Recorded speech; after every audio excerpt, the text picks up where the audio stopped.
कि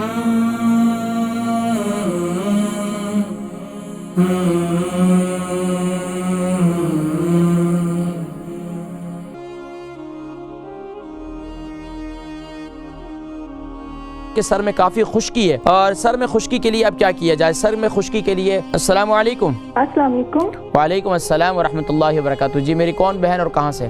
मैं वारिंगटन से बात कर रही हूँ, मिसेज इमरान।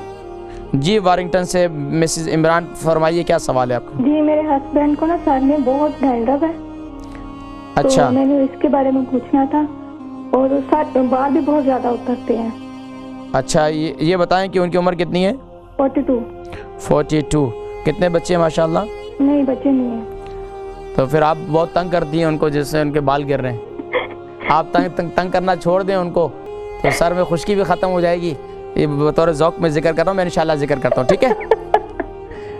देखिए ना, मैं सच्ची बात की, आपको वैसे हकीकत में पता सामने लग गई। बहुत शुक्रिया कॉल करने का।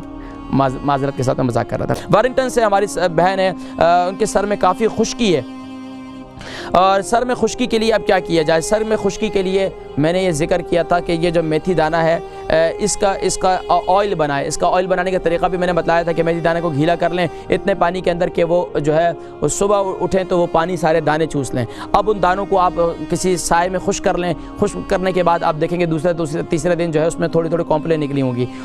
उसको जो है आप खुश्क करें मेथी दाने को, और फिर उसी को आप जैतून का तेल जो है उसके अंदर डाल दें और डाल के जो है 15 दिन तक उसको बंद करके रख दें। और उसके बाद जो है फिर उस तेल को आप इस्तेमाल करें। सर के बाल गिल रहे हैं उसके लिए भी बहुत मुफीद है, सर में खुश्की है तो उसके लिए भी बहुत मुफीद है। यहाँ तक कि जिसके उम्र से पहले बाल सफ़ेद हो गए, इंशाल्लाह बाल भी ब्लैक होना शुरू हो जाएंगे। तो ये आप इस्तेमाल करें और कोशिश करें गर्म चीज़ों से आप परहेज़ करें।